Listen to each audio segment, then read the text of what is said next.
Hi hello welcome to mega nine TV. నేను మీ రాణి. So ఇండస్ట్రీలో ఎన్నో సమస్యలు, టెక్నీషియన్ల దగ్గర నుంచి, డైరెక్టర్స్ దగ్గర నుంచి, ప్రొడ్యూసర్స్ దగ్గర నుంచి, సెలబ్రిటీస్ దగ్గర నుంచి వీళ్ళందరికీ కూడా నిత్యం ఏదో ఒక సమస్య ఎదురవుతుందని చెప్పుకోవాలి. మెయిన్గా ఇండస్ట్రీలో ఎన్ని ప్రాబ్లమ్స్ ఉన్నా కానీ ఈ మధ్య కాలంలో ఇండస్ట్రీని మరింత బలహీనం చేస్తున్న ప్రాబ్లం ఏదైతే ఉందంటే అది కేవలం పైరసీ మాత్రమే అని చెప్పుకోవాలి.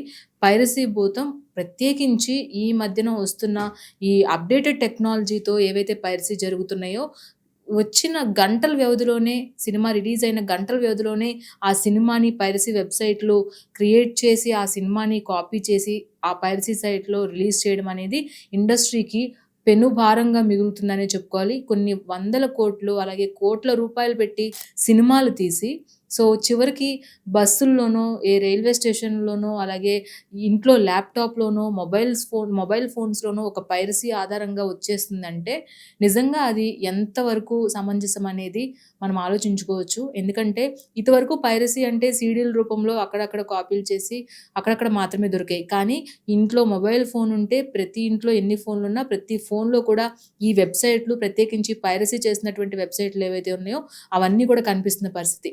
అయితే గతంలో ఈ విషయం పైనే ఫిల్మ్ ఛాంబర్ నుంచి సైబర్ క్రైమ్‌కి కంప్లెయింట్ ఇవ్వడం జరిగింది. ప్రొడ్యూసర్స్ కావచ్చు, అలాగే సినీ నటులు చిరంజీవి గారి ఆధ్వర్యంలో అందరూ వెళ్లి సజ్జనార్‌ని కలిసి కంప్లెయింట్ ఇచ్చారు. ఈ పైరసీ వల్ల మేము ఇంత నష్టపోతున్నాము. సినిమాలు దెబ్బతింటున్నాయి.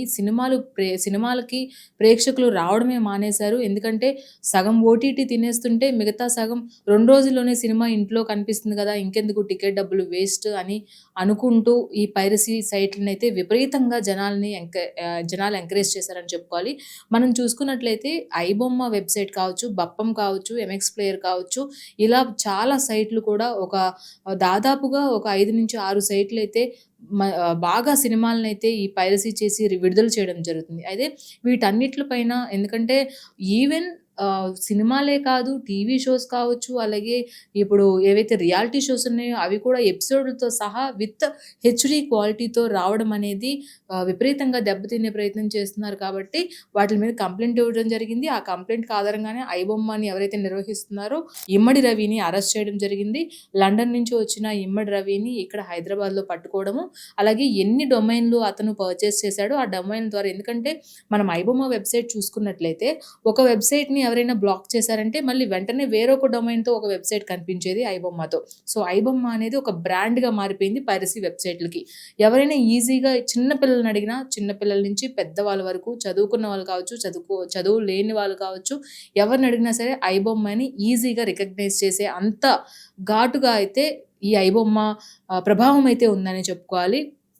మరి ఈ నేపథ్యంలో ఐబొమ్మ కావచ్చు, బప్పం కావచ్చు, ఈ 2 కూడా విపరీతమైన క్రేజ్ తెచ్చుకోవడము, అలాగే బలంగా ప్రేక్షకుల మైండ్‌లోకి ఉండిపోవడము, ఈజీగా సినిమాల్ని హెచ్‌డీ ప్రింట్‌లో, ఎందుకంటే ఎంఎక్స్ ప్లేయర్‌లో చూసుకున్నట్లయితే ఫుల్ హెచ్‌డీ ప్రింట్‌తో మనకి మూవీ కనిపించదు.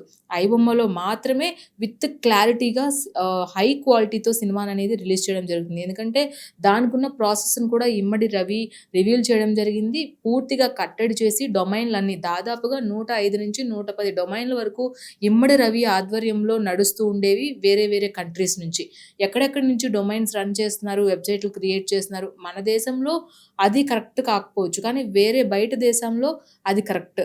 అంటే ఒక సిస్టమాటిక్‌గా చూసుకున్నట్లయితే మన దేశంలో ఉన్న సిస్టమ్ ప్రకారం ఈ పైరసీ వెబ్‌సైట్‌లని ఎంకరేజ్ చేసే విధానం లేదు. కానీ కొన్ని కంట్రీస్‌లో ఈ పైరసీ వెబ్‌సైట్స్ క్రియేట్ చేయడము, డొమైన్‌లు కొనుక్కోవడము, దాని ద్వారా వెబ్‌సైట్‌లు క్రియేట్ చేయడము, దాని ద్వారా కంటెంట్ పబ్లిష్ చేయడం, ఇవన్నీ కూడా సర్వసాధారణం అదర్ కంట్రీస్‌లో.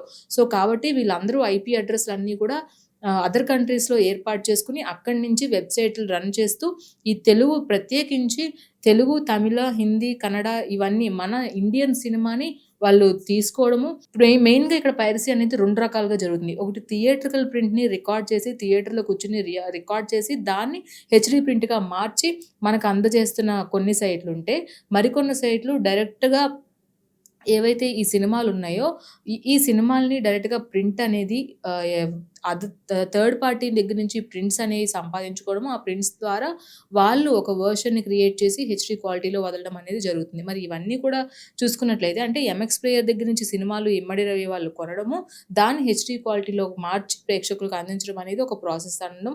దానికి ఇమ్మడి రవి కూడా ఏవేవి డొమైన్స్ ఉన్నాయి, ఎన్ని వెబ్‌సైట్స్ క్రియేట్ చేశాము, ఆ వెబ్‌సైట్స్‌కి ఏవే పేర్లు అనుకున్నాము, ఇవన్నీ కూడా చెప్పడం జరిగింది. వాటన్నిటిని కూడా బ్లాక్ చేశారు.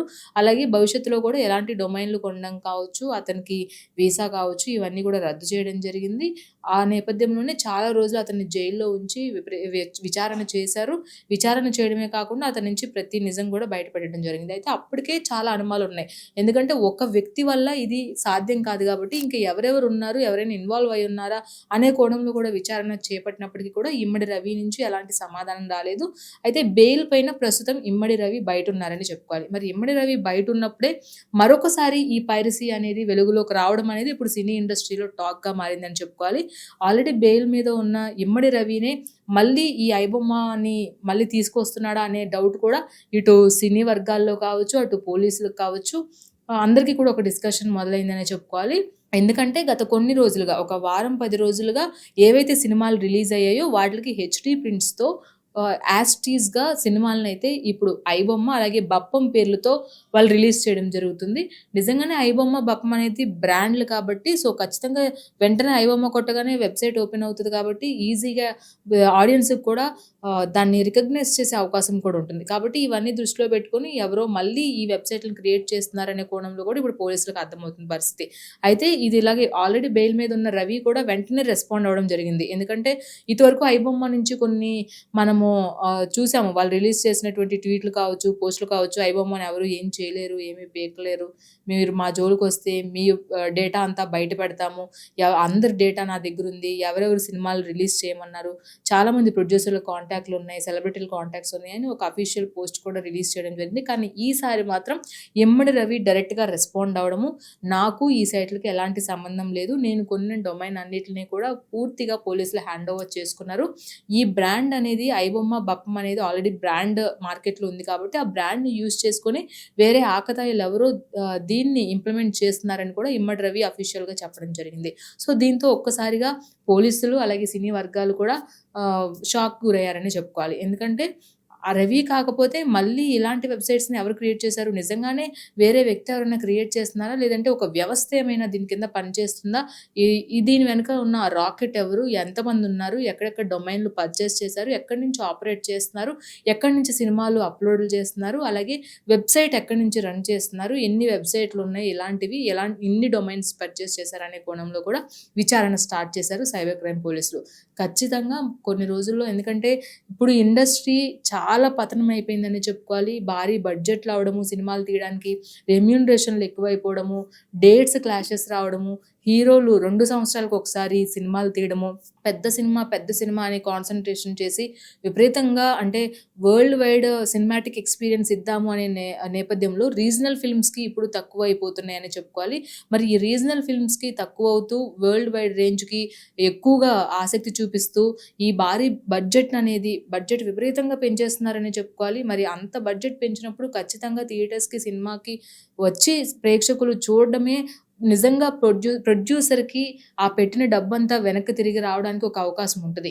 ఈ ప్రత్యేకించి పెద్ద సినిమాలకి కొన్ని వందల కోట్లు ఖర్చు పెట్టిన ప్రొడ్యూసరు కంటి నిండా నిద్రపోవడు ఆ సినిమా సక్సెస్ అయ్యి కలెక్షన్‌లు వచ్చే వరకు. కేవలం పోస్టర్‌ల పైనే కలెక్షన్స్ వేస్తున్న ఈ రోజుల్లో నిజంగా కలెక్షన్స్ వస్తున్నాయా? వస్తే మరి థియేటర్స్‌లో జనాలు ఎందుకు ఉండట్లేదు? సింగిల్ స్క్రీన్స్ ఒక పక్కన ఎటువంటి ప్రేక్షకులు లేక అవి వెలవెలబడుతున్నాయి. దాదాపుగా సింగిల్ స్క్రీన్స్ అన్నీ కూడా గోడౌన్‌లుగా అలాగే కళ్యాణ మండపాలుగా మారిపోతున్నాయి. ఇటు మల్టీప్లెక్స్‌లో చూసుకున్నట్లయితే విపరీతమైన మెయింటెనెన్స్ వల్ల ఆ టికెట్ ప్రైసింగ్ హైక్ ఉంటుంది. క్యాంటీన్‌లో ధరలు ఎక్కువ ఉంటున్నాయి. మరి వీటన్నిటి వల్ల ఈ పర్సెంటేజ్ రెంటల్ సిస్టమ్స్ కొంచెం సేపు ఎగ్జిబిటర్స్‌కి ఏమీ మిగలక, డిస్ట్రిబ్యూషన్‌కి సరిగ్గా ఎవరు రాక, సినిమాల్లో కంటెంట్ బలంగా ఉండక, కేవలం పెద్ద సినిమాలు వచ్చినప్పుడు మాత్రమే ఏదో ఆ నెల రోజులు కలెక్షన్స్ వస్తున్నాయి కానీ సంవత్సరం అంతా కూడా చాలా పొడి కలెక్షన్స్‌తో ఇండస్ట్రీ అనేది ముందుకు వెళ్తుందని చెప్పుకోవాలి.